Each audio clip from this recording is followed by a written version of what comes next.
Each year, Microsoft Research hosts hundreds of influential speakers from around the world, including leading scientists, renowned experts in technology, book authors, and leading academics, and makes videos of these lectures freely available.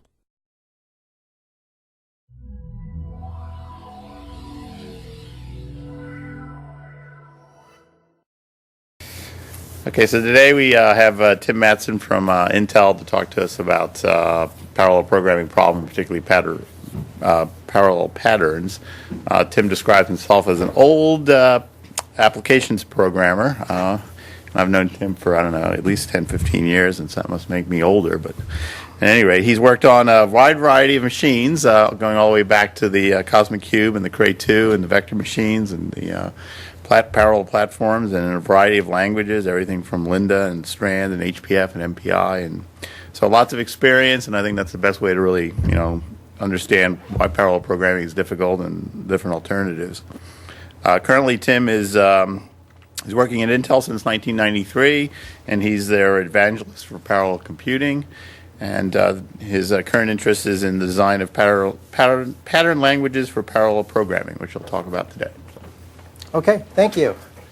So, well, thank you. First off, thank you for inviting me to come here and talk to you folks. I'm just based down the road in DuPont, so it's fairly trivial for me to just bounce on down here and talk to people. So it's funny that I almost never get here, but hopefully that can change over time. I suspect this might be a little bit different than many talks you get in that this is an ideas talk. I'm throwing out some ideas. I have some firm beliefs on what we need to do to solve the parallel programming problem, and some ideas on how we can get there. But we're not there yet, and so I'm not going to have a specific programming language and specific technologies. But hopefully I can lay out a picture for some of the things we need to do and should be doing. And my hope is that at least one or two of you out there at the end of this talk will go, yeah, let's work together to make this happen faster. And so I'll have more about that in a second. But I am from Intel, and therefore I always have to start with the disclaimer. These are my own views. They are not Intel's views. I did not have Intel's lawyers go over this talk in advance. So if I offend you or make any of you upset, blame me. Don't turn me into Intel, please. Also, I work in a research group. There's absolutely nothing I will say that has anything whatsoever to do with an Intel product. I just love that. And I have tried my best to keep this talk completely free of Intel IP. So I think I'm safe. So let's go and get started here. The many-core vision, a year ago I had to have 3 or 4 slides introducing this. I don't anymore. We all buy in. Moore's law is going strong, and what amazes me is we're already demonstrating samples at 32 nanometers, so we are really sticking to this schedule. And to really understand what this means is by 2017 we should be making it to the 8 nanometer process technology, which is mind-boggling even to contemplate. And that means 32 billion transistors will be the integration capacity. And what this all comes down to from Intel's point of view is what the heck are we going to do with all those transistors? Because the day people stop valuing our transistor densities, our business model falls apart, the business model of the industry falls apart, all hell breaks loose and life becomes miserable. So we got to figure out how to keep those transistors being at high value. And you all know that means many core. And I want to emphasize, I'm trying to get people to stop thinking about multi-core, which is where you take SMP technology and put it onto a single chip. And think many-core, where you have general-purpose cores, special-purpose cores, and an interconnection fabric that ties them all together. It is crystal clear that this is where we're going. And therefore, from a software point of view, from a hardware point of view, this is the direction we need to start thinking. So how many cores in many core? Well, dual core 06, quad core 07. I had the unique privilege of being responsible for the software team on this 80-core chip. So, we're already in the dozens and hundreds. It's possible to build dozens of cores. How many cores we ship, of course, depends on what the market's ready for. And, of course, the market is not ready for a beast like this. But we already have a good idea on how to build them and are continuing research to figure out how to make them really practical. But this is not a new territory for Intel. We've been doing hundreds to even thousands of cores, spread out over many machines. we've been doing it for a long time. And I want to emphasize this because I think some of you, especially you younger folks, I see some gray-haired folks out there who, who've been at this for a while and have a real understanding that this is really, really old. But I think some folks, especially new to the field, don't appreciate just how old it is. Intel shipped a commercial hypercube in 1985. I think N-Cube just beat us to claiming to be the first commercial hypercube. We were right after them. So I mean, 1985 is a long time ago.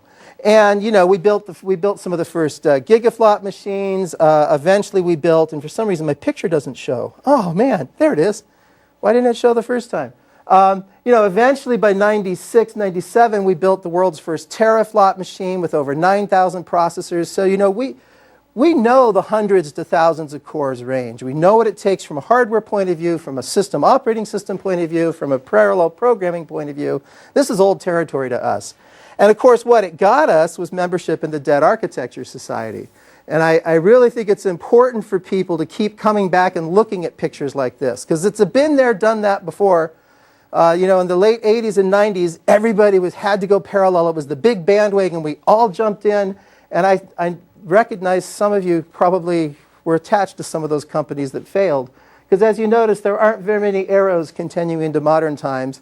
And the companies with arrows continuing to modern times, like this one and SGI, don't look anything at all like they did back in the heyday. I think we can only conclude that parallel computing is toxic. And are we utterly nuts to be going back into this space right now? And I think if we don't spend some time in asking ourselves, why did it fail in the past? If we don't understand that, we have no chance of getting it right this time around. And I really would like to get it right. So I think clearly what went wrong, there we go, was the software. We figured out how to build wonderful hardware back in the heyday of massively parallel computers, but the software never showed up. Now, in the national labs where you had folks that could spend and do whatever it took to get the software, they had all the software they needed. But we firmly believed back in the late 80s and 90s that every engineering company, from the oil industry to the automotive industry to the pharmaceutical industry, that they would all need and have a tremendous appetite for these systems. But the software never showed up. Now, so obviously what we have to do is think about this as a software problem. It's not a hardware problem. We can build all sorts of weird hardware, but the software can't take advantage of it. Then it's useless. Can we generate the software automatically, parallel software automatically? It amazes me that even today I hear people talking about how we can have implicit parallelism where you describe the algorithm declaratively at a high level and then some magical tool will turn it into a parallel program. Look, we know that doesn't work. We've spent decades of research trying to make that work. Why do we possibly think it would work this time around? I don't understand. It's a valuable research approach. I'll get that second. It's a valuable research approach. I like people to keep doing research and thinking about it, but I am not going to bet the future of my company on someone figuring out how to make this magic work where I can express my program and can automatically discover the concurrency. So I just don't think that's a line that I see being productive. I wonder though, was it really the lack of being able to write the software? What about the data? I mean, you don't have the data to feed this monster. In all these industries you mentioned, were they really at the point where they knew, how to represent their data, put it in a form that they could really compute over it? I mean, it seems like the big difference between now and then is you have a heck of a lot more data. Well, you also have more standard ways for talking about it. So your question is was the issue really a lack of parallel software, or was it the inability of handling the problem at the data level and having the data that could take advantage of it? And I guess I think I understand where you're going with that, but in several industry sectors where we tried really hard to get penetration of parallel computing and failed, and they had plenty of data. So I'd look in several of the engineering disciplines, and in the pharmaceutical sector where I did a lot of work. The data wasn't the holdup. They had the data, they understood how to format the data, they had the big problems with the big data sets. moving it around was hard. I mean, the old saying was an old MPP was like feeding a supertanker with a drinking straw. So there were those bandwidth issues. But in terms of did they have the data, did they have the problems, did they understand the data and how to address them in these large parallel machines, that I don't think was the issue. Yeah.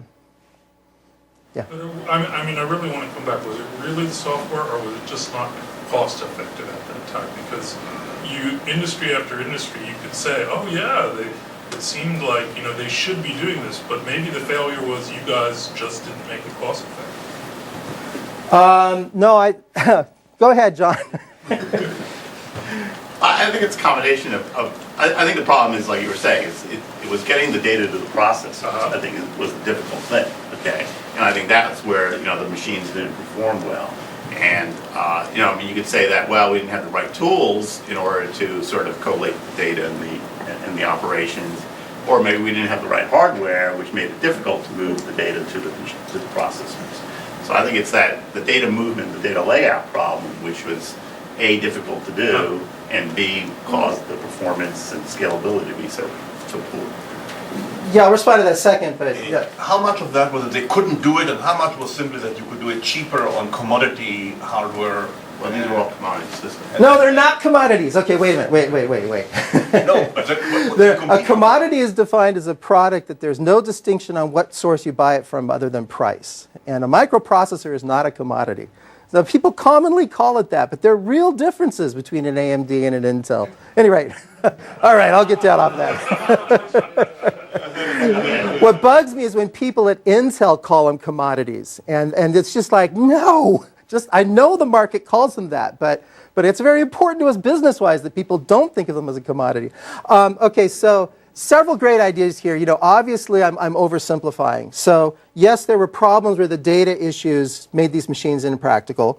Yes, part of the problem was that that Moore's law was just, the microprocessors coming out. Once we hit our stride with the Pentium Pro in the mid-90s, and then that follow-on, so finally we had a processor that really could do floating point well and fast.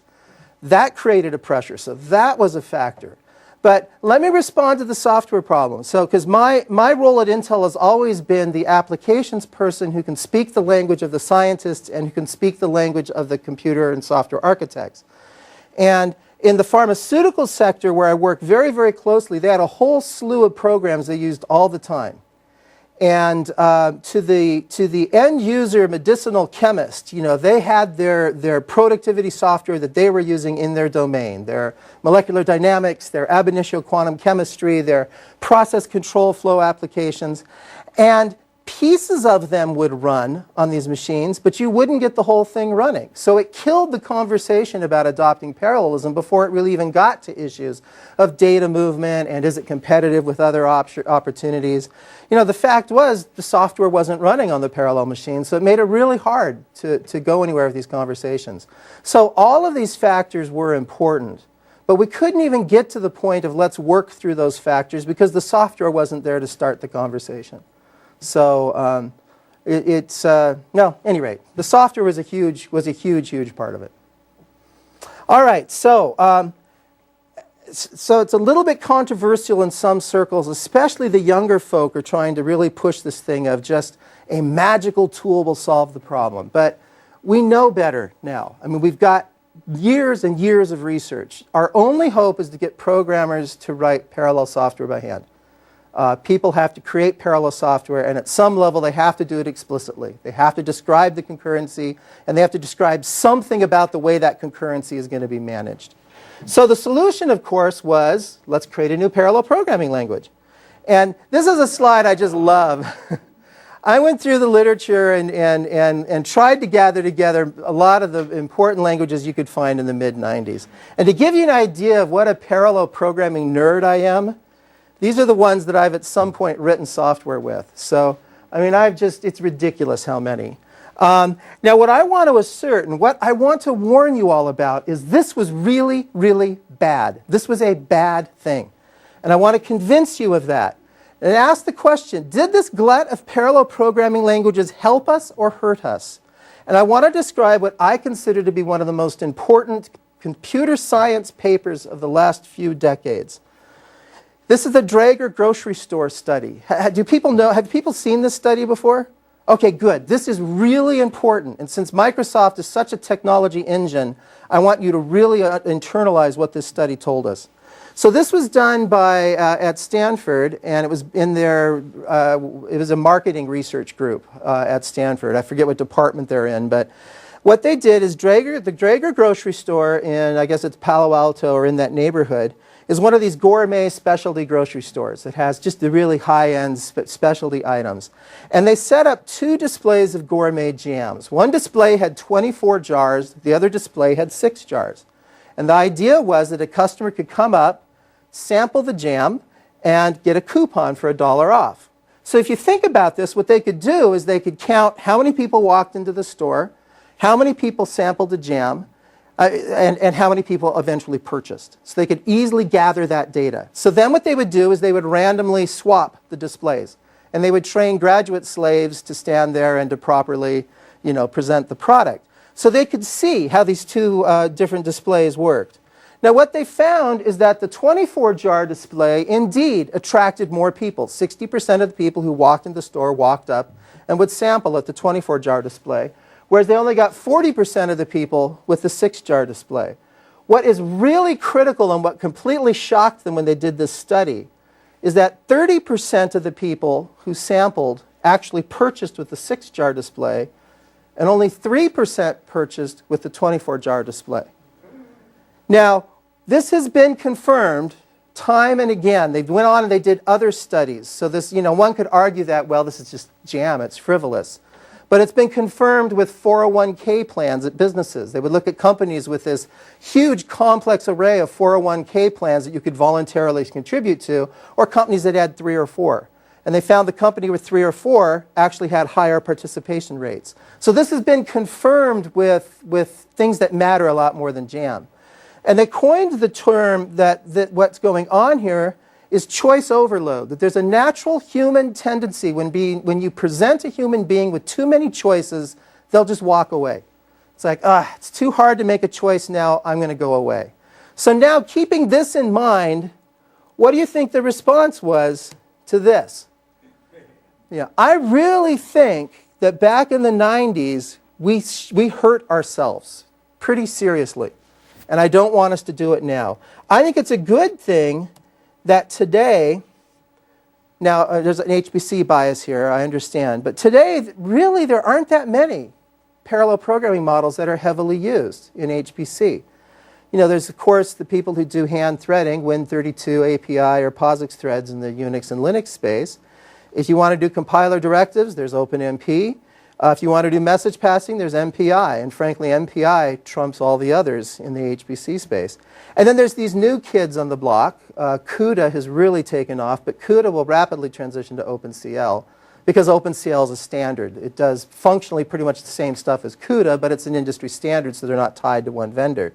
And then interesting enough, Airline seems to really be gathering momentum, and it's kind of the exception that proves the rule because it emerged from an end-user community. It wasn't computer scientists or people at a chip company sitting down saying, this is how I think you should program.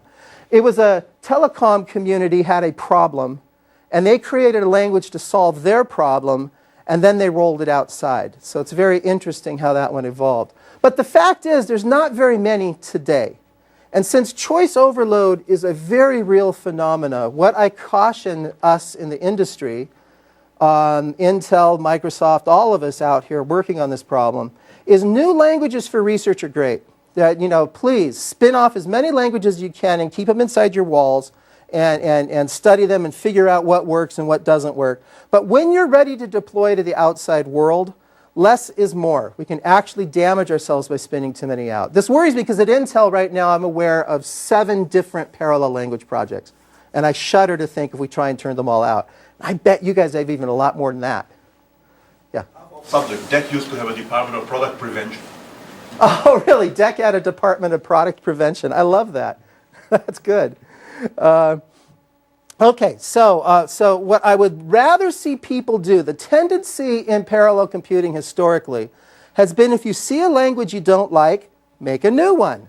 And I ran into this back when I was at Yale. I couldn't attract graduate students very well when I was on the faculty at Yale because I wanted to do research in usability. I wanted to do research in how effective different languages were. And they realized they'd have a tough time when it was time to get the PhD if all they knew was about how to use languages. No, but if they created their own language, yeah, that was considered PhD-worthy work. So I really think we need to take on a different mindset. And we need to think of how can we fix what we have today before we turn to something all new. So a classic example of this is OpenMP 2.5 could not handle a simple pointer following loop like this. It was very awkward what you'd have to do to deal with that construct. So rather than throw OpenMP away, we amended it in OpenMP 3.0. So like all things in OpenMP, the parallel says give me lots of threads. The single says the following block between the curly braces, only one thread will do. So this thread goes through and it creates tasks, separate tasks to process this loop. So now I extended the OpenMP and made it so that it can handle these kinds of structures, which are very common in modern software engineering. We fixed the API rather than throw it away and create something new. And I would really, this is less sexy than coming up with the new whiz-bang TimNP.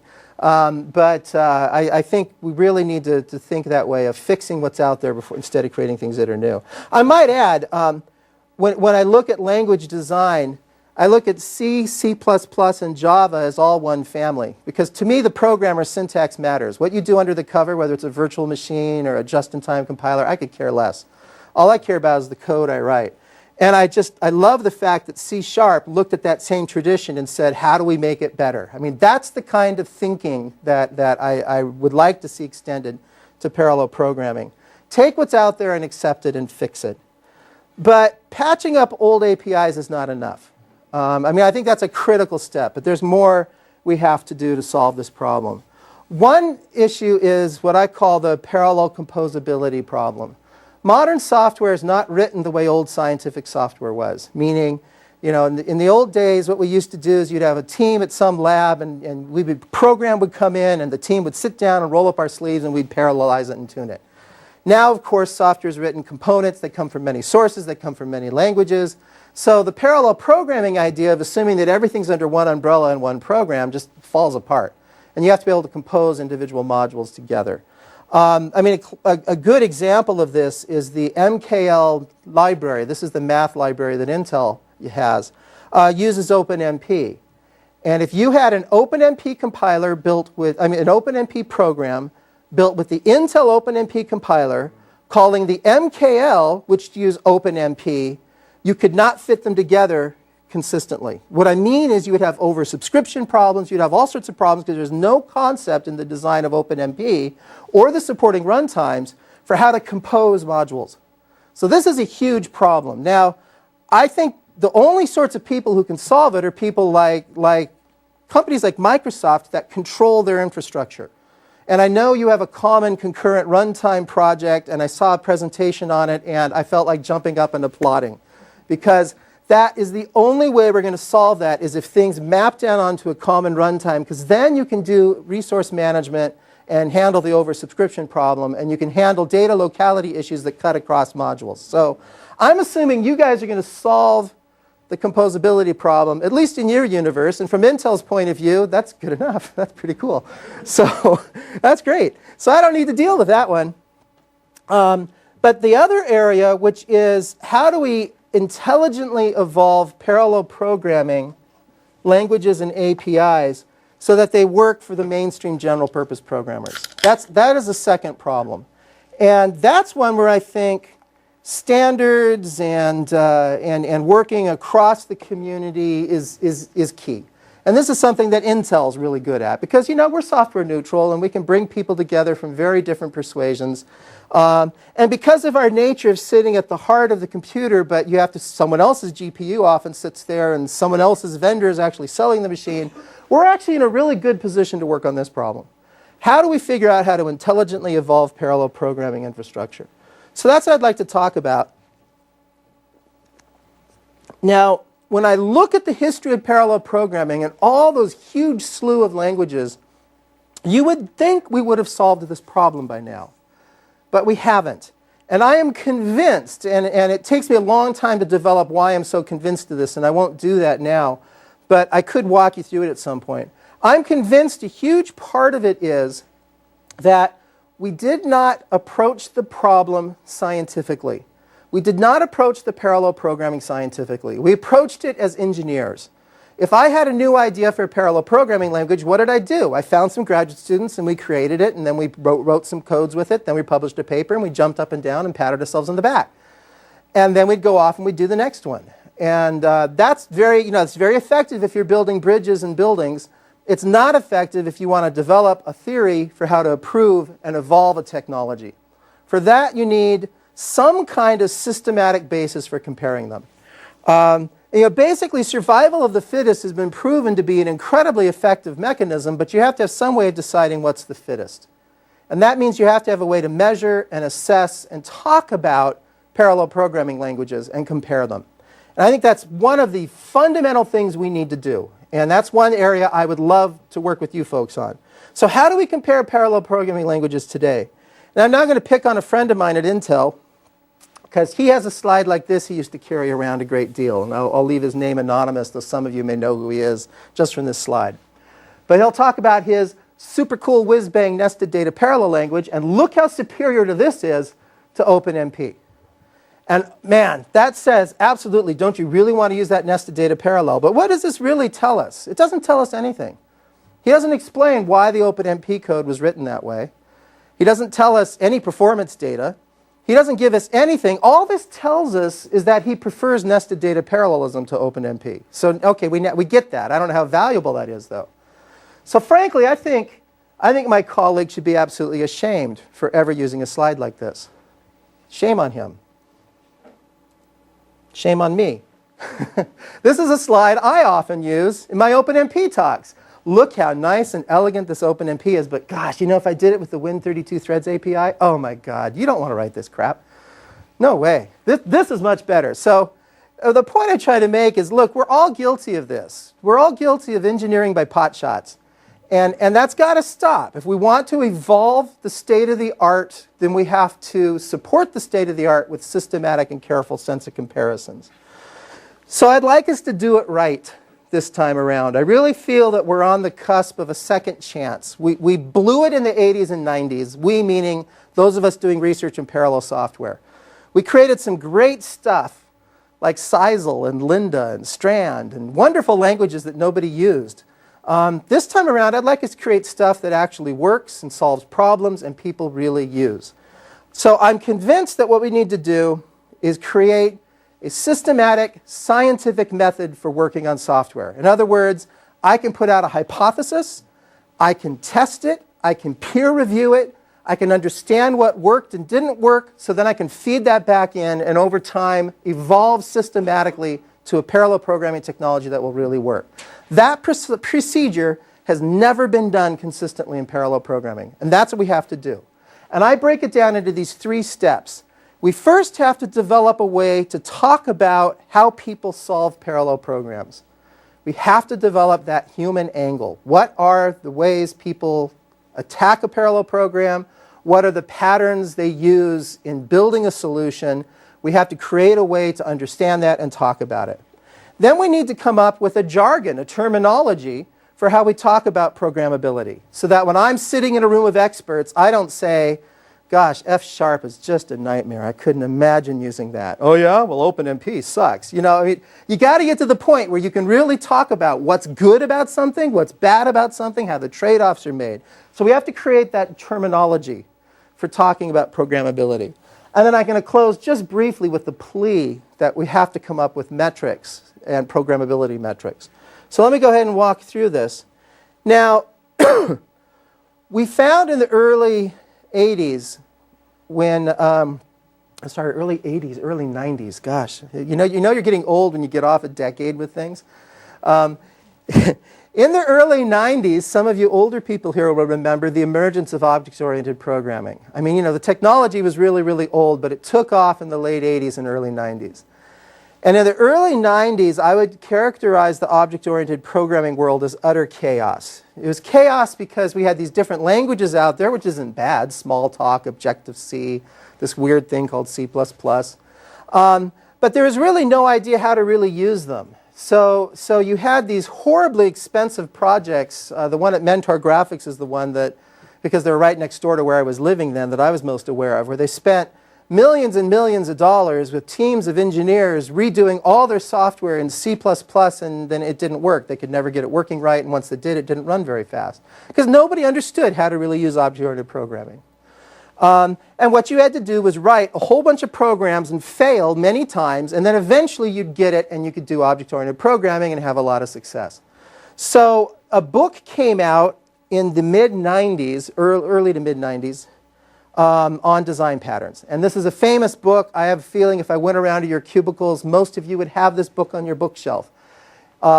It's the Gang of Four book on design patterns. And it almost overnight got the object-oriented programming field to grow up.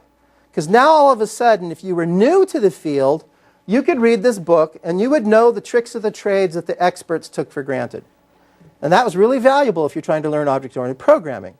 It was also really valuable because if you had a room of experts sitting around, they could say, gee, what do you think we ought to use here? Well, maybe the factory method. Oh, yeah, okay. So it gave a jargon that the experts could use when talking about their field. So really, it was amazing to witness it as a software engineer out there earning my living writing software, how almost overnight object-oriented programming went from chaos jungle cowboy land to systematic engineering field. Now, a design pattern is a solution to a problem, a recurring problem that captures the excellence in a solution to that problem. So you mine patterns from excellent solutions. It's not necessarily anything brand new. It's just codifying what the experts have worked out and putting a name on it and writing it down in a standard way. Now, this book was a catalog of patterns. If you go back to the origins of patterns, they talk a lot about a pattern language. And I want to emphasize the importance of a pattern language. A pattern language has the idea of a flow through the language. Patterns interlock, they fit together. I have high-level patterns that lay out the solution at a high level, lower-level patterns, they hierarchically nest, and you flow from high-level down to low-level patterns as you go from the start of a problem to the end. So the catalog is, as I said, you just look up and like, that's my pattern.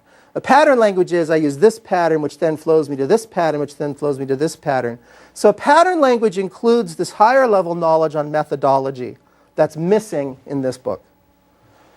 So what I did back in the, starting in late 90s, and it was published in 2004, is I attempted to do for parallel computing what the Gang of Four did for object-oriented programming. And I wrote this book with Beverly Saunders, who is vastly smarter than me and comes from the formal verification community. So I want to do things fast. She wants to do them right.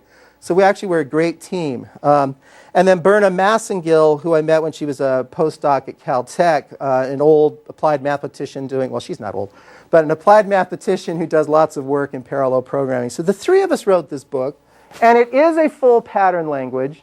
And one of the fun things about writing it is the examples are in MPI, OpenMP, and Java. So it was really fun to take a pattern and see how you do it in these different languages.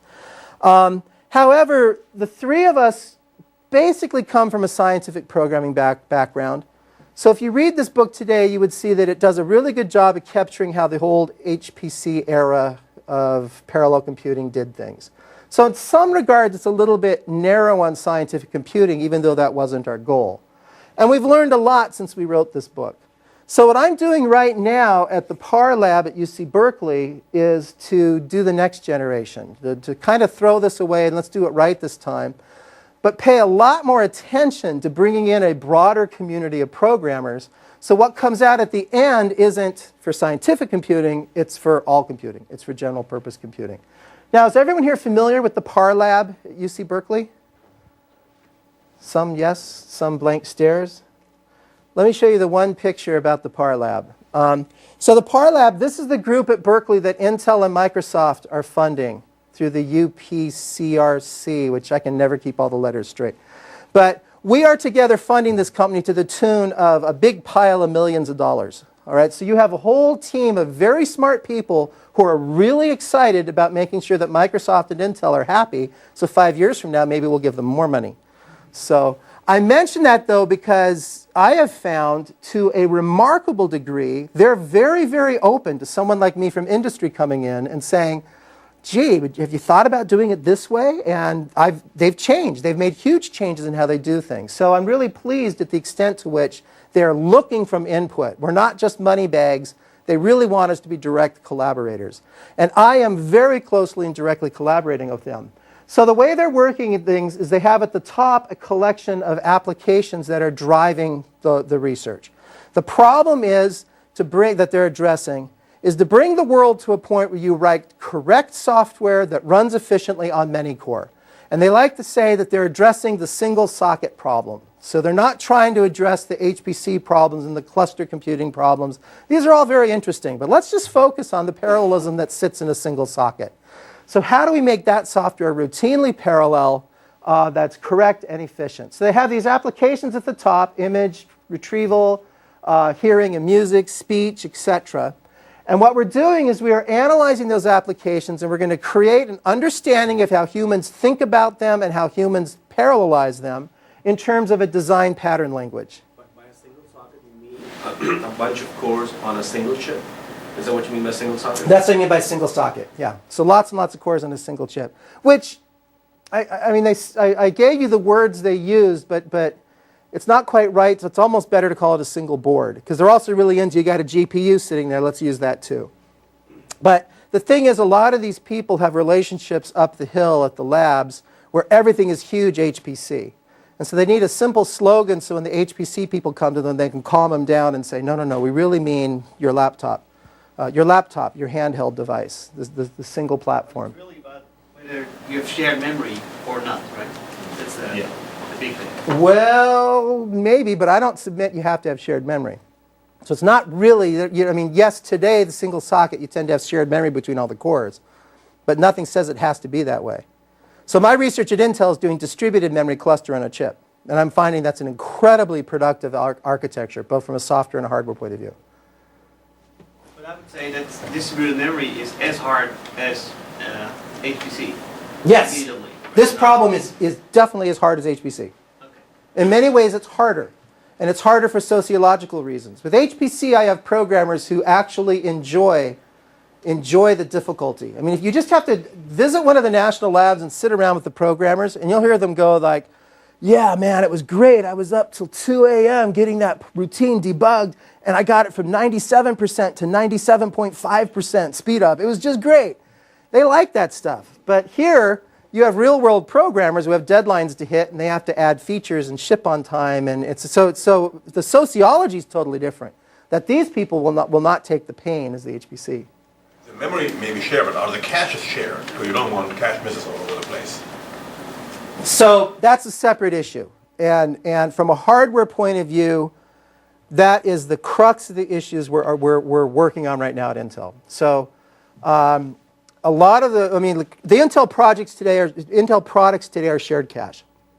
Not the L1s. They have their own L1, but they have a last level cache they share.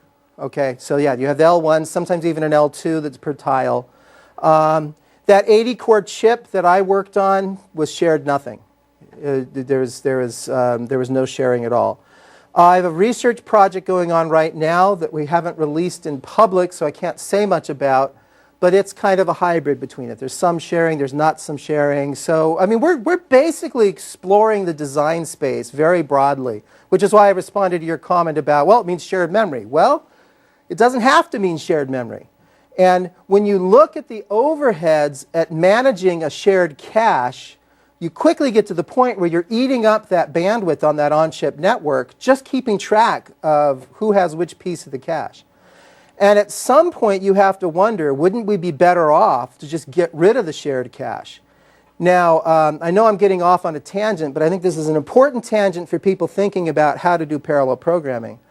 I have found, anecdotally, when I sit down with old-timers like me who've done tons of shared address space programming and message passing programming, we prefer the message passing than shared address space.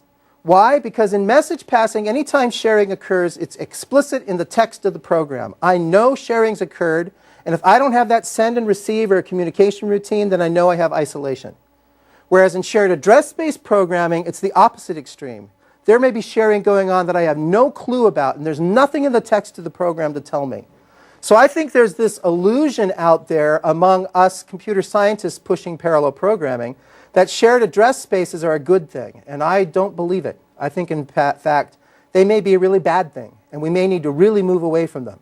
So shared memory may be okay, but I like the idea of a partitioned global address space. There's an address space you can get to the memory, it's shared, but it is apparent in the text of the program when sharing occurs, so there's a discipline on how that sharing occurs. So, and keep in mind as I say that, I'm Mr. OpenMP. You know, I've spent the last 10 years working on OpenMP in a shared address space. So in some regards, it hurts me to say this, and my OpenMP people throw things at me when I say this, but I really do think someday we will look at this whole shared address space trend that started back in the 80s and 90s and just think it was a big mistake and throw it away. So I don't necessarily think it'll be shared memory. At any rate, yeah. A shared namespace has been the foundation of traditional sequential composition on which we've built layered software. If we throw that out, are we throwing out all our notions of modularity and layering that went with it? No, I don't think so at all. How about all of the current software that's built on top of those notions of layering? And well, that becomes very difficult then, doesn't it? Yeah. He's the invited speaker. So. All right. We'll let him say things. I know, but when we we would casually disagree toss out shared violently. memory, there's some ramifications. Yeah. I'm keeping quiet. There are huge ramifications. At any rate, at Berkeley then, so you have the applications at the top driving things. We have a design pattern language that captures the idea of what those applications are doing, what the concurrency is, what the parallel algorithms are. Then you have a lower layer that they call the productivity layer. And the idea is that you have a large universe of programmers who are focused on just getting the job done. They're usually closer to a domain of expertise, not hardcore computer scientists, definitely not hardcore concurrency experts. So they're living up at this range here in the productivity layer. And the hope is that they can do a lot of what they need through high-level languages, maybe declarative languages, parallel libraries, high-level frameworks. This is where you really need to raise the level of abstraction and make it easy for the general purpose programmer. Then there's a smaller number of programmers who work at this efficiency layer. They're the ones who these are the traditional HPC people. You know, the advantage we had in the HPC world is everybody was in the efficiency layer. So we didn't even have to worry about the productivity layers because we didn't care to be productive. We just wanted to be efficient. MPI, low-level languages, threads, they worry about how do you get the performance up on the libraries, so auto-tuners to search parameter spaces. So these are the people at the efficiency layer who worry about getting every last ounce of performance. At the productivity layer, they'll trade off performance for the ability to quickly engineer software. So I wouldn't say that the HPC people don't care about productivity. They care greatly about productivity, but they'll always throw it overboard for an extra flop. You're right. The HPC people do, I know, I'm being slightly facetious. They do care about productivity, but they won't take they'll say things like, I need a new programming language. It's got to be easier to write software. But then when you give it to them, they throw it away because it costs them a few %. So I often say that the HPC people are just a bunch of whiners and that they should just shut up and sit down with MPI and leave us alone. Because really, when it's all said and done, you just give them MPI and they're off and running and they get their jobs done. And they do beautiful work. So I'm frustrated by them, but on the other hand, that's kind of my people. I understand them. Yes? The two layers seem to be pretty much what the database people have, the database manager and the database user. How well does this compare? I have no idea how this compares to the way the database people break things down because I'm not a database person. So I would imagine that if I looked at different slices of computing, they'd have a similar breakdown. And in fact, I was at an OpenCL meeting recently, and one of the interesting things for me about OpenCL is we have participation from game vendors. So I actually sit down and talk to real gaming software developers. I never talk to these people. And they were talking about a technology programmer that a very key thing in them producing a game is that the time from a technology programmer is really, really expensive. Well, when I probed them on what they meant, is the technology programmer is what they call the efficiency layer guys. And it's about 1% of their programming staff. And they pay them a lot more. So anyone looking for job security, learn how to be in this layer. They get a lot more money, and they do everything in their power to minimize the amount of time they have to go to those technology programmers. That the bulk of their software developers are up in this productivity layer. And that surprised me. Because inside Intel, we'd always been told that, well, game developers, they've got to hit those real-time constraints. They're very performance-centric. But actually increasingly, they're moving to not just C++, but scripting languages, Perl and Python, and it's really bizarre. But at any rate, they too were talking about this split. But they're talking, in the Berkeley crowd, we think 90% are productivity, 10% are efficiency. In this gaming community, they were saying 99% were productivity and 1% were efficiency. So it seems things are naturally migrating to the split. And I've talked to people in the business world, and they've similarly said that there's this split somewhere between 90-10, 95-5% between productivity and efficiency layer. What do you mean by the business world, like the financial sector? Not the financial sector, because a lot of that looks like HPC. I'm talking about business process, sales resource management, point-of-sale management, and another area I know as little about as I can get away with. But in the quants and that type of stuff, that's their model is write many times on once, right? So they do really want productivity at a high level. Right? Same thing with a lot of intelligence stuff. So you're always changing the algorithm, always changing the code. In the financial sector? Well, in the quantitative analysis. Okay. So at any rate, finishing out this overview of the Berkeley folks, you have groups working on applications, you have groups working on patterns, you have groups working on the productivity layer, you have folks working the efficiency layer. You have a group, I just want to mention it briefly because I'm really interested in what they're doing, is rethinking the role of the operating system and saying like, well, what if I expose the scheduler as a first-class item that the efficiency layer people can manage? Because most of the time the scheduler is buried down in the OS and I have very little way to interact with that. So it's very, very interesting how they're blurring this line here between operating system and the efficiency layer. And it's one of these areas where I'm not participating in the research, but I'm watching it very, very closely because it's fascinating to me. And some of their grad students working on this are graduating soon. So if you're looking to recruit some really interesting people, that's a good place to look. Then they have an architecture group. So they're really top to bottom is what they're doing here in the ParLab. And then we haven't heard much from them, but the whole idea is off to the side. We're going to have people that are going to worry about correctness. But I'm an old HPC person. I don't care about correctness. So it's like, oh, it doesn't have to be correct. It just has to be fast. So what we're doing in this work I'm now describing is work I'm doing with Professor Kurt Koitzer. And I don't know if many of you know him, but he's very well known in the CAD community and spent like, I don't know, 15, 20 years in the CAD business before he became a professor. But what we're doing is we realize that the problem we're trying to solve is bigger than just parallel algorithms, which is really what my book focused on, was just how do people do parallel algorithms. What we really have to do if we're going to address the ParLab mission is we have to figure out the whole software architecture angle, how that looks from a parallel point of view. And so our influences are the traditional patterns community and my book influencing on one direction, so very algorithm-focused thought of patterns. The Berkeley folks broke down computing into these 13 dwarves, which political correctness doesn't let them call them dwarves anymore, so I think they're calling them motifs. But basically, the 13 patterns are common computational elements that seem to appear again and again across domains. And then we looked at Garland and Shaw, who kind of had that classic book that summarized software architecture at a high level. And then finally, the influence that really came in strong was the very original work by Christopher Alexander on pattern languages. And this is where it all started back in the 70s. And Christopher Alexander, I don't know if you folks have, it's actually a beautiful book to read, and it's actually very, very interesting to read.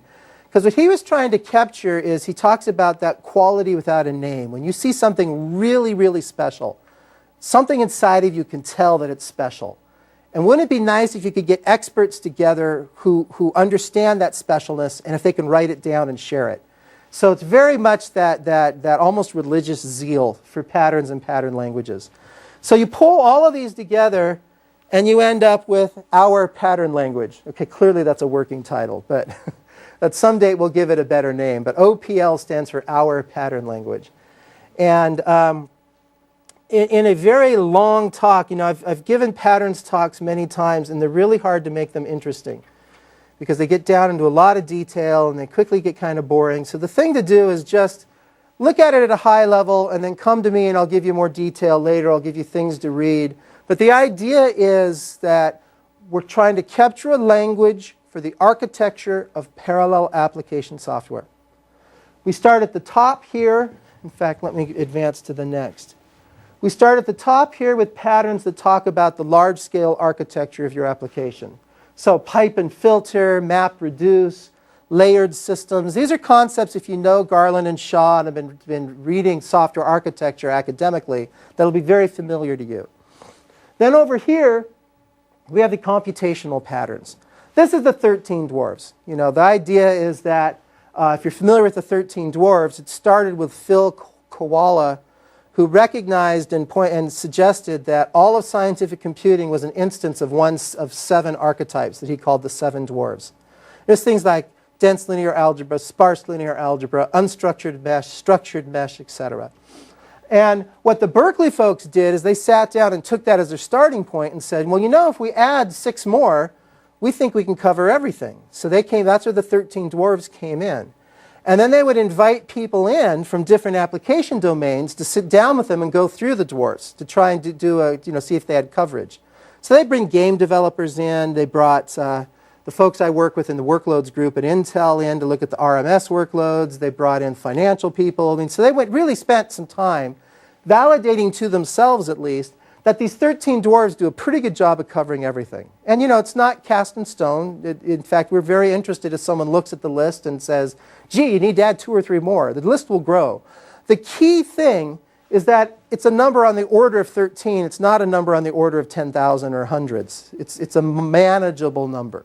And these are the computational patterns. So the way I like to think of it is when I'm at the architectural level, if I'm walking up to a whiteboard and I'm describing my application to you, at the architectural level, I'm drawing boxes and arcs between the boxes.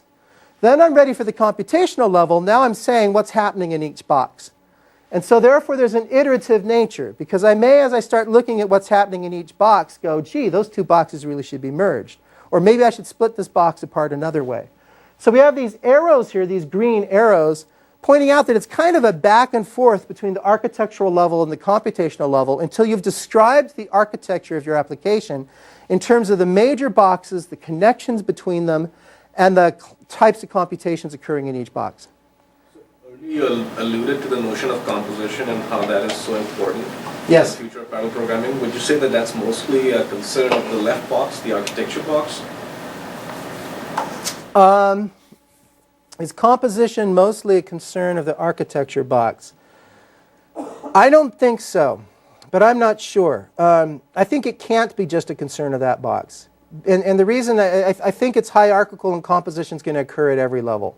I mean, what I'm talking about, for example, if I have a box and inside the box is a spectral method, that's one of these patterns here. Well, the spectral method, I'm doing a transform, I'm doing some computation, then a back transform. So now I'm composing inside the spectral method several different routines. Well, now when you start looking at doing higher dimensional transforms, there's composition that would occur inside there. So it's all hierarchical, and composition, I think, will influence, I think, every layer. It'd be nice if we could just say, I can only worry about it here. And I think often I might get away with only worrying about it at the architectural level. But to ultimately solve the problem, composition will touch every layer of the patterns. Did you have a question or comment? I was wondering, so the relation between the architecture and the computation. Do you think those are fundamentally different problems that need different solutions? Because that's what it looks like on this picture. Everything else is sort of layered on top of each other, but those 2 you have side by side. So we have those 2 side by side, and it's kind of artificial because we're laying things out in a clean stack diagram because we have to get it onto a 2-dimensional representation. And depending on the problem, things may stack differently. But I do think you're talking about very different things in these 2 cases. And the solution, I think, will look very different. Because here, I'm not saying anything at all about what is computed when I write the architecture. All I'm concerned about is what are the major blocks and how are they connected. Whereas over here, it's all about what is computed. So I suspect the architectural patterns will be pretty straightforward for us to come up with some high-level frameworks or a wizard to build them. It's easy to think of some tools I can build that will support this architectural level. I would challenge that. I would say we have a lot more research done in the past on the computation side, because that's where all the HPC work is. On the architecture side, I think it's this grab bag of little techniques that go around. Okay, I'll agree with you that from a research point of view in the parallel world, there's been very little on the architecture side. But when I conceptually sit back and think about it, I mean, the fact that I'm talking about it as I'm drawing boxes on a whiteboard, well, it's pretty easy for a wizard to look at that boxes representation. I mean, heck, look at Visual Basic. You know, imagine a Visual Basic like front end where I just sort of pull down little icons and connect them together, and bam, it creates my framework for the high-level architecture. Take an existing large application and draw boxes and figure out how is data being shared between those boxes. It's very difficult to take an existing application and reverse engineer it into this. So, and that's a process we're going through now, is validating this design, building case studies by looking at existing applications. So, but I responded to that on two bases, in two directions. So I gave you my response on looking at existing applications, and we're finding it is very difficult. And it's difficult because they compose together in complex ways. And it's also difficult, but it's also difficult because people writing software don't think architecturally. We do a very bad job, especially in HPC. We've done a very bad job at thinking about our software architecture. In HPC, and that's where I come from, we would use a monolithic architecture, which means no architecture. We just start writing code and merging loops. And so I would say that part of what I'm looking at with this is people writing new code and trying to influence people to write new code differently. And that for writing new code, I would like them to think of an architecture and then move through here. If I only solved the new code problem, I'd be successful. But I think even for new code, the question remains, what are the right abstractions to build the architecture? That is the question. And we think we've got them. Or we think we've got a great start at them. And what we're doing right now is testing that theory. Now, let me emphasize, for those of you who haven't been in the patterns community long, which is probably all of you, or most of you, in the patterns world, we describe the process as pattern mining. So a pattern is not something you sit down and go, I think this is how it should be. Patterns are always mined from excellent solutions. So if you look at the things here and you start reading them and you go, gee, data parallelism, that's not new. Pipeline, come on, people have been doing that for ages. Yeah, okay, good. Good. If you look at this and you see stuff that's totally new, then we failed, because it should capture excellence in existing solutions.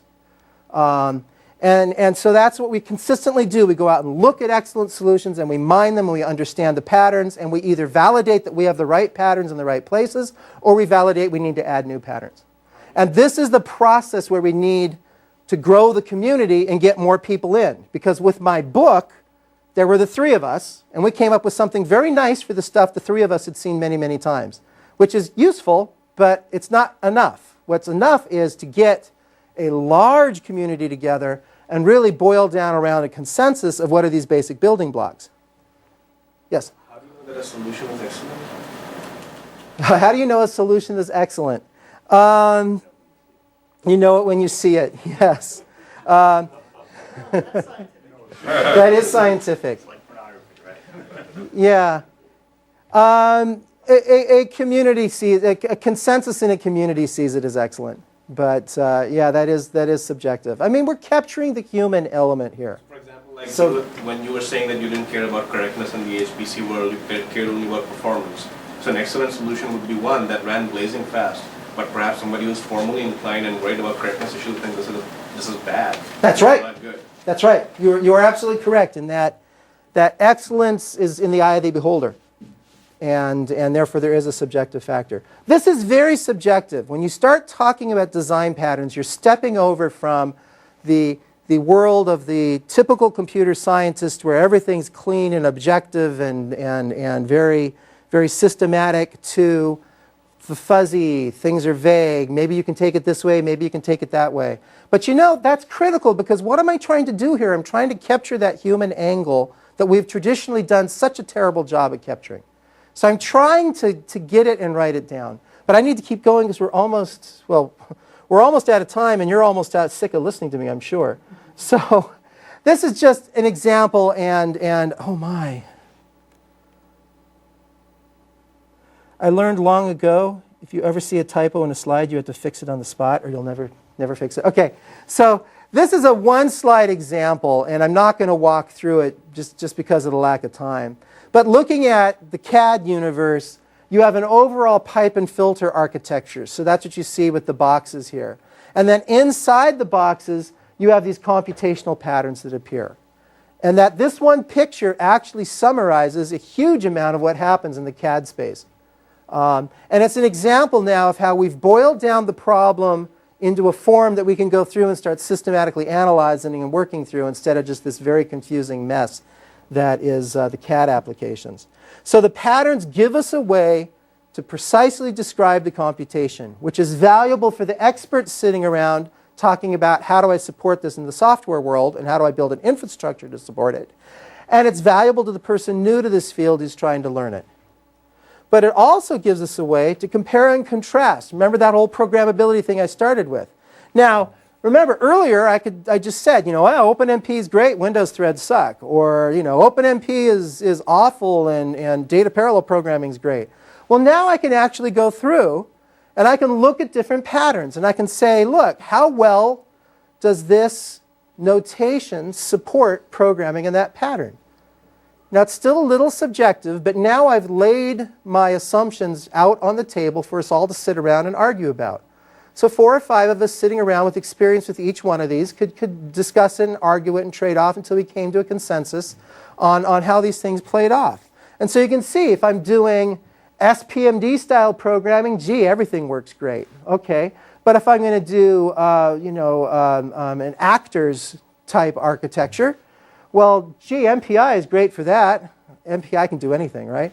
MPI is great for that. OpenCL would be absolutely abysmal. And yeah, OpenMP, maybe I could do it, but it really doesn't support it well. So I give it a red box, even though I know OpenMP very well. I know how to trick OpenMP into doing actors, but I'm tricking it to do it. So it's not fair to say it can do it. So this gives me a way, when I have a collection of programming models to compare, to lay them out against a set of patterns that I care about. And now I've productively said something about these languages rather than I prefer OpenMP and everything else sucks.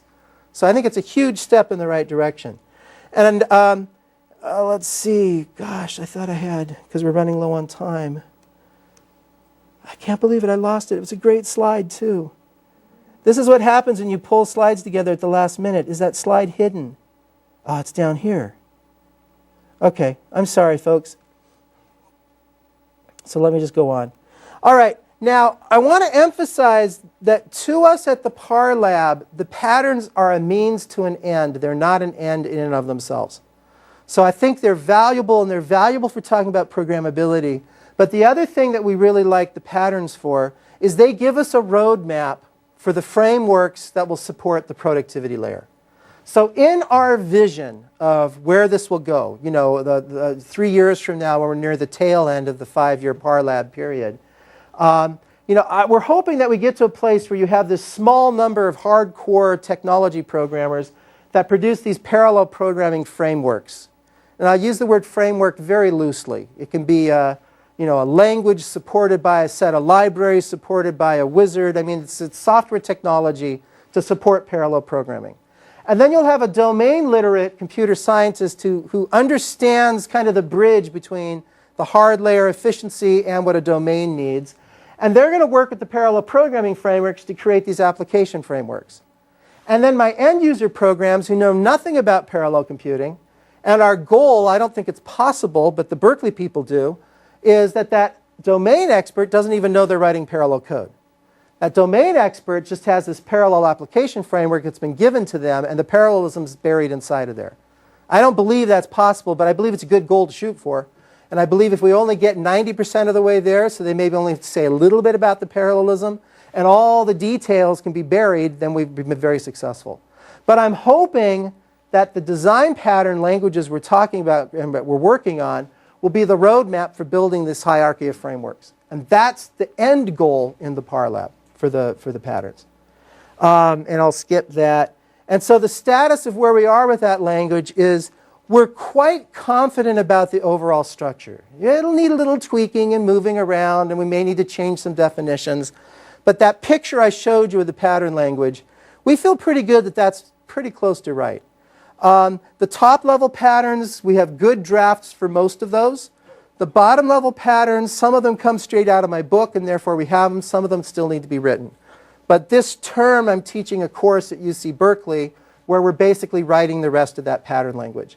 We have the descriptions, we know what they are, but you know, if any of you have ever written a pattern, writing a pattern down is a very involved and difficult process. It's very fulfilling, actually. I mean, I find it very satisfying because you have to do a lot of research to make sure you really have found that nugget that characterizes the good solution.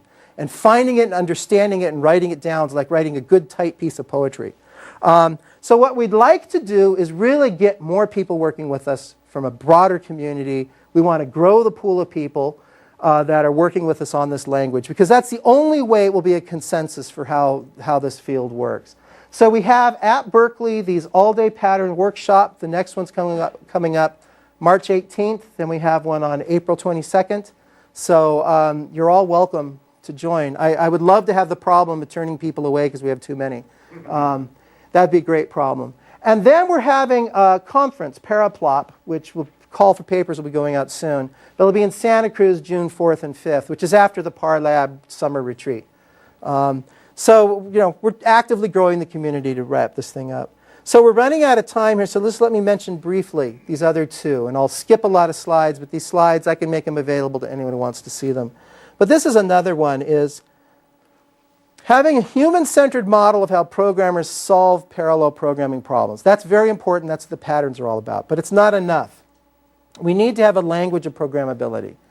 Now, this came to me as I was studying the psychology of programming. And if you ever want an interesting read, to go out and search out the literature on the psychology of programming. There's not a lot of it, which I think is tragic and I think is a huge mistake.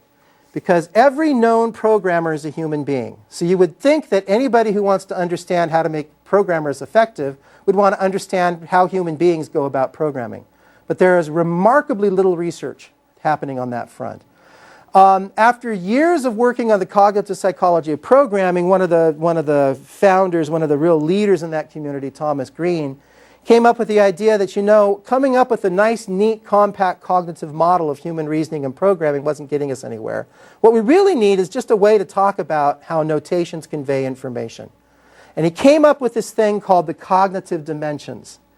And they're a way of laying out and talking about the trade-offs you make in choosing an information notation and how they address the different problems in using that information notation and in describing something. Now, one of the famous papers about using cognitive dimensions comes from a person I've never met, but I've read his paper many times, Stephen Clark of a company I think you've heard of called Microsoft. But he wrote a paper where he used cognitive dimensions to analyze C# back in the early days when C# was, I think, still being developed. And so, I mean, it's been used for C#. It's been used for the design of remote controls for televisions. I mean, information notations can mean just about anything. Now, I've got a lot of ideas, a lot of material here that I won't go through, but let me just mention one of the cognitive dimensions, probably my favorite one, and I think it says a lot about information notations. And this is the idea of the viscosity of an information notation. How easy is it to introduce small changes to an existing parallel program? Is how it applied here. So look at OpenMP. I have this loop that I'm parallelizing. And don't worry if you don't know OpenMP, but I'm just saying, do this loop in parallel and do a reduction into sum. And you better make the variable x private, or you're going to have a race condition. Okay, if I wanted to change the schedule, because this is a semantically neutral clause, except for the possibility of introducing races, but it's mostly semantically neutral, so I can just change, if I want to change the schedule, just by changing the schedule clause. So it's a very low viscosity notation. Whereas if I did the same thing, I'll get to it in a second. Whereas if I did the same thing in the Win32 API, an explicit thread API, I'm not picking on Windows. But now I have to, the schedule is something I'm hardwiring in there. If I want to change from a static to a dynamic schedule, I have to make all sorts of changes. So this is a a more viscous notation. Now notice very closely, I didn't say one was bad and one was good. You know, there's things I can do with this high viscosity notation that I can't do with that light viscosity notation. But it now gives me a way to talk about them and talk about the trade-offs between these two styles and to make a productive dialogue about that. So now... Floating point guy, you call that semantically neutral? Yeah, I know. They're relatively semantically neutral, yes. So it doesn't matter what data race. Yeah, just a little matter. Well, then there's all. Then you put a reduction in there, and now you have the different orders and how you do the sums. I think the important piece is to make a distinction between thinking about the abstractions being used and baking them into the language using some new syntax. So if I look at the success of object-oriented patterns, the real good thing about them is none of them require you to change your language. You can just use object-oriented languages that are already there, and you can implement them all. Right. No new syntax, nothing needed like that. So I think what happens in the parallel world, people haven't quite advanced to that level. They're still revising the language themselves. I mean, we should be talking about abstractions that can be done on top of some base foundation that doesn't need to change every time we think of a new abstraction. So I'm going to agree with you, though maybe not fully. But I think my pattern language is an attempt to write down that set of abstractions. And that as we iterate through it, and once we come up with the right pattern language, where we get enough input from a broad enough array of people, that will give us the set of abstractions, and then we can start to talk about what the language. These cognitive dimensions are all about syntax. And so it's almost like I've a complete radical change of subject. Because now I'm not talking abstractions anymore, or not much, I'm really talking about syntax. But I can't tell you enough, to the boring application programmer like me, syntax matters. I've had computer scientists tell me time and time again, syntax doesn't matter, just get the semantics right. Screw it. No, syntax matters. See this apple on this computer? It's there because you changed the APIs on Visual Studio and broke all my programs. I've never gone back to Visual Studio since. Okay? Syntax matters. I'm still pissed about that. You know, so this cognitive dimensions is all about describing syntax. And because I know you're way past your threshold, I want to get to this nice picture. So there's a whole range of these cognitive dimensions. And you know, you can look them up, read the Stephen Clark paper. If you Google cognitive, I'm sorry, you don't use Google here at Microsoft. You use, what's the Microsoft search? Live search? Okay. Live search on cognitive dimensions. And you'll find there's a whole list of them. And once again, it lets you, I'm going to show you this one here. It lets you productively compare across programming languages. And I can say that, yes, OpenMP has a very low viscosity. MPI has a very high viscosity. I'm not saying good or bad. I'm just comparing them. Okay, and I can go through. OpenMP, because of that stupid shared address space, is very error-prone. If you've written significant OpenMP codes, you've written some ugly race conditions, and hopefully you have found them. Whereas MPI, actually, you know, MPI is actually not that error-prone. It's why we like it. It's pretty easy to get my program correct. I may have to do an awful lot of work to decompose the data structures. And, you know, the point is this gets us past one is good, the other bad. And it gets us to a point where we're talking about the features of a language that make it good, the features of a language that make it bad. So last thing I want to say, and then I'm going to shut up, is we have metrics of performance. Why don't we have metrics of programmability? We need standard programmability benchmarks that we can use and we argue about. And my poster child for this is the Salishan problems. I think some of you here have heard of them. Yeah. I love this. But it's old and dusty. And I think we need to update it and expand it and get a broader community. And what I'm thinking of is what I'd like to happen is the Berkeley folks did a really good job of coming up with these 13 dwarves. So what I would like to do is get a group of people together to define the 13 exemplars. So we come up with a programmability benchmark for each one of these. But in my mind, a programmability benchmark to be effective has to be defined paper and pencil, like the Salishan problems. But there has to be a reference implementation that is short and easy to read. because this is the key. If I have to read a 10,000 line program to compare one programming notation to another, I can't even start. But if I can compare a 200 to 500 line program, and that means we're kind of moving into the danger of the toy code area, but I think we have to be able to have these standard comparisons that we can make between programming notation, or we'll get nowhere. So that's all I had. Thank you. So just closing, what I really hope happens is that we can start working together, and we could, think about it. We have this structure at Berkeley. It's a great place to come to work together where the lawyers won't bug us. But, I want us to work together on a pattern language because we need as broad a community as possible to make it work. I think we'd all benefit if we built a discussion framework of programmability. The cognitive dimensions are a great starting point. And then I really would love to see us come together and work on these standard programmability benchmarks. And I think if we don't do this, chances are we'll just add to that list of programming languages, and we won't necessarily create anything that anyone will use. So thank you very much.